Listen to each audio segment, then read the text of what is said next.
Governor Manyamira Amos Nyaribo tony kende tielo mar ariyo mar MCAs mag county no ne temo gole oko e apis. Kuom MCAs 34, 12 kuomgi ne osiro lwedo kama moko 22 ne dwani gole e apisi. Kwan mar gole ne orem gi ombulu achiel kende. MCA mogwele lo duond buch Wiper Evans Juma Motunda ema ne opedho dwaro mar golo Nyaribo e telo ka oyude gi ketho chike kendo tiyo marach gi teko mar ofis mare. En dweche 10 kende nyaka ne MCAs tem gole Nyaribo e ofisi e ndalo mokwongo. We are submitting that the governor has not disobeyed any court order. And if there was any violation, Mr. Speaker, the allegation is not disobedience of any act or action or directive of this assembly.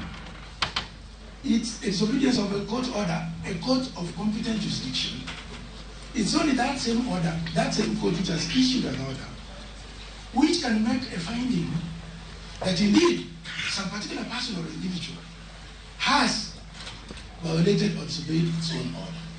No nexus has been exhibited in this motion to show the linkage between the alleged action and the conduct of the governor. Number 2, no evidence. The charge and evidence do not provide the link to the governor on any of the grounds. Why did the governor accept to pay back the money if at all that was a blame of the Human Resource Department, Mr. Speaker? Then it would be that the Department of HR could have paid back the money, Mr. Speaker.